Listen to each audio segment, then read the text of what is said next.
यह घटना मैंने एक परिचित नर्स से सुनी। उसने कहा था, सब अस्पताल एक जैसे नहीं हैं। कुछ अस्पताल लोगों को ठीक करते हैं और कुछ अस्पताल लोगों को छोड़ते नहीं हैं। शहर के बाहर एक पुराना सरकारी अस्पताल। दिन में भीड़ होती है, लेकिन रात होते ही पूरी इमारत जैसे दूसरी तरह की हो जाती है। खासकर तीसरी मंजिल का आखिरी वार्ड, उससे सब बचते हैं। उस दिन एक नई नर्स की नाइट ड्यूटी थी। उसका नाम रीना था। ड्यूटी के समय सीनियर नर्स ने सिर्फ एक ही बात कही थी, रात 12 बजे के बाद आखिरी वार्ड में मत जाना। लेकिन रात 12:17 पर अचानक कॉल बेल बज उठी। डिस्प्ले पर लिखा था वार्ड 3, बेड नंबर 13। रीना हैरान हो गई, क्योंकि बेड नंबर 13 पिछले 15 सालों से खाली है। फिर भी ड्यूटी की बात है। हाथ की टॉर्च जलाकर धीरे धीरे वह वार्ड की ओर गया। पूरे कॉरिडोर में एक अजीब ठंडी हवा, दीवारों की लाइटें एक एक करके बुझ रही थी। वार्ड में घुसते ही उसने देखा, बेड 13 पर एक मरीज लेटा हुआ है। पुराना सफेद गाउन, चेहरा असामान्य रूप से पीला। रीना ने पूछा, आपकी समस्या क्या है? रोगी धीरे से सिर घुमाकर देखा। उसकी आंखें एकदम काली और बहुत शांत गले में कहा, मैं यहां भर्ती हूं 2009 साल से। रीना के हाथ से फाइल गिर गई, क्योंकि 2009 साल में इस वार्ड में एक भयंकर अग्निकांड में सब रोगी मारे गए थे। ठीक उसी समय पीछे से किसी ने फुसफुसाकर कहा, हब हार हार हार हार हा। रीना मुड़ी, लेकिन वार्ड में वह अकेली थी और बेड नंबर 13 धीरे धीरे खाली हो रहा था। लेकिन आश्चर्य की बात है, मॉनिटर के स्क्रीन पर अभी भी दिल की धड़कन चल रही थी।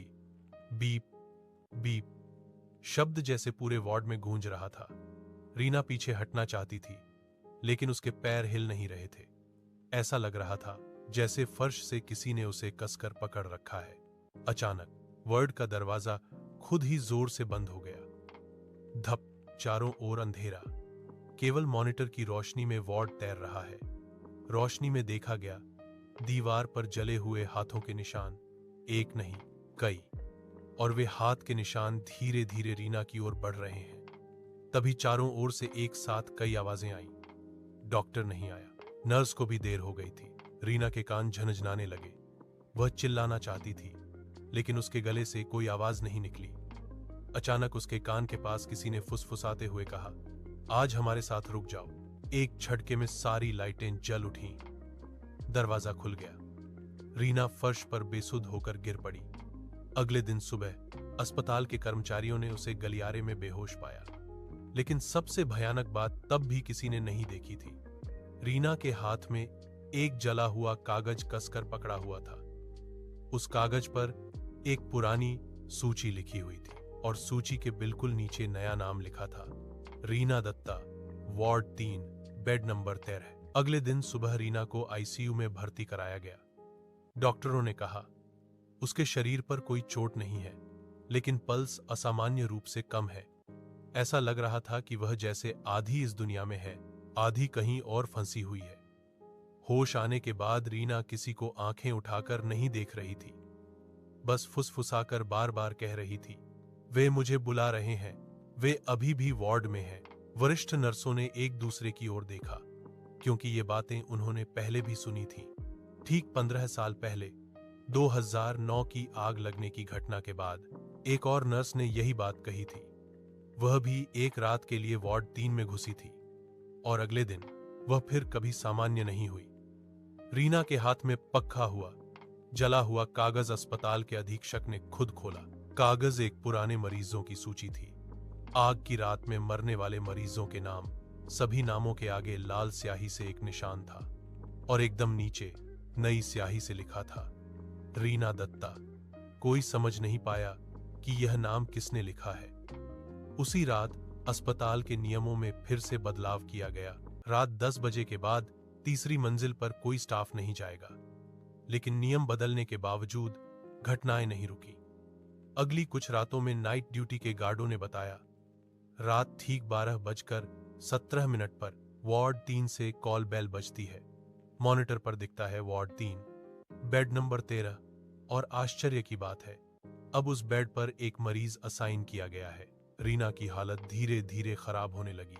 वह नींद में उठकर बैठ जाती और किसी से बात करने के लिए हाथ हिलाते हुए कहती, मैं आ रही हूं, थोड़ा और समय दो। डॉक्टरों ने कहा, यह ट्रॉमा है।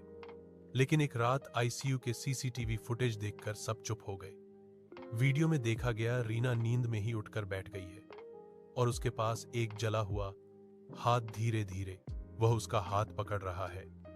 ठीक उसी समय सीसीटीवी स्क्रीन ब्लैक हो जाती है और उस रात के बाद रीना के बेड का नंबर बदल दिया जाता है, बेड नंबर 13। स्थिति अधिकृत।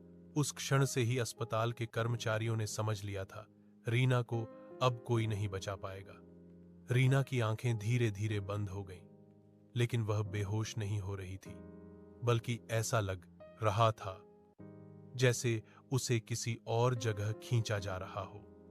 चारों ओर आग की गंध, धुएं में सांस लेने में कठिनाई हो रही है। अचानक उसे एहसास हुआ वह फिर वार्ड 3 में खड़ी है। इस बार वार्ड नया है। दीवारों पर कोई जले हुए निशान नहीं है, लाइट जल रही है। मरीज सभी बिस्तर पर लेटे हैं। एक नर्स दौड़कर आई और बोली, रीना जल्दी करो, आग फैल रही है। रीना हैरान है। उसने फुसफुसाते हुए कहा, यह तो 2009 साल है। तभी अस्पताल के अंदर से एक भयानक आवाज, बूम। आग चारों ओर फैल गई। मरीज चिल्लाने लगे। कोई दरवाजे की ओर भाग रहा है, कोई बिस्तर पर फंसा हुआ है। रीना दौड़कर बिस्तर नंबर 13 के पास गई। वहीं उसने देखा एक मरीज हाथ बढ़ाकर रो रहा है। मुझे छोड़ो मत। रीना हाथ पकड़ने गई, लेकिन तभी दरवाजा बाहर से बंद हो गया। आग की रोशनी में मरीज का चेहरा बदल गया। वह अब और नहीं रो रही है। वह बहुत शांत स्वर में बोली, तुम हमें छोड़कर चले गए थे। रीना पीछे हट गई। चारों ओर आग, चीखें, धुआं। अचानक सब थम गया। एक झटके में रीना फिर इकी में वापस आ गई। वह चिल्ला उठी। नर्सें दौड़ी। डॉक्टर ने कहा, वह मतिभ्रम देख रही है। लेकिन रीना जानती थी वह मतिभ्रम नहीं था, क्योंकि उसके हाथ पर अभी भी आग से जला हुआ निशान था। उस रात के बाद रीना ने बात नहीं की। वह बस खिड़की की ओर देखती रहती और आधी रात में वह धीरे धीरे उठकर बैठ जाती और एक ही बात कहती, आज दरवाजा खुल जाएगा। ठीक अगली रात अस्पताल की पुरानी इमारत की 3री मंजिल पर फिर से धुआं दिखाई दिया, लेकिन इस बार कोई आग नहीं थी। बस वार्ड 3 का दरवाजा धीरे धीरे खुल रहा था और अंदर से एक साथ कई आवाजें फुसफुसा रही थीं, रीना अब तुम्हारी बारी।